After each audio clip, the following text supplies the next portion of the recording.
how is the Albanese Labor government closing the loophole that allows gig workers to be underpaid and have no minimum standards? What has been the response to the government's plans? Give the call to the Minister for Employment, Workplace Relations and the Minister for the Arts. Thanks very much, Mr Speaker, and I thank the member for Higgins for the question.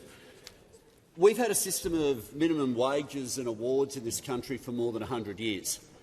But for the last decade, there's been a growing section of the economy where none of that applies.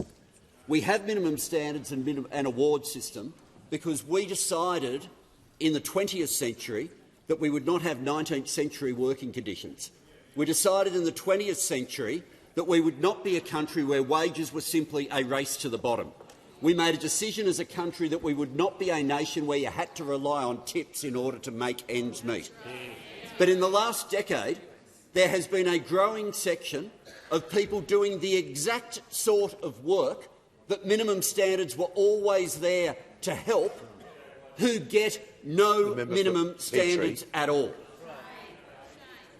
You have minimum standards for the people who pick the fresh produce, who transport it to the warehouse, who transport it to the restaurant, who make it in the kitchen at the restaurant, but the person who brings that food and home delivers it to your home has no minimum standards at all.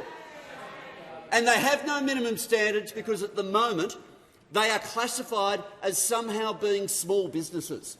Now, I know what it is to be a small business. I grew up in a small business family. I've run a small business myself. Someone delivering a pizza on the back of a bicycle for less than the minimum wage is not running a small business.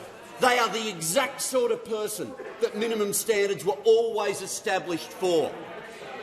And so what we need to do is accept that those individuals do not want to be transferred into employees. The member that for people who Petrie use the platforms want the flexibility of the platform. Customers want the flexibility of the platform. So we have to, in accepting that, have a system which allows there to be some minimum standards. And if those opposite, who've already decided to say no to minimum standards to the people who bring the food all the way to your front door, that they should somehow have no minimum standards. Listen to what Ustav Butcher said when he addressed the Senate inquiry last week. It's paying me $20, even less than that an hour, without super, without any personal leave, without any sick leave, nothing.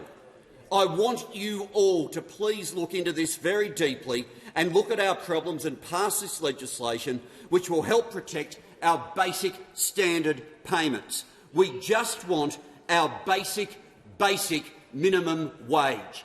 And faced with that, the Leader of the Opposition and the team opposite says no.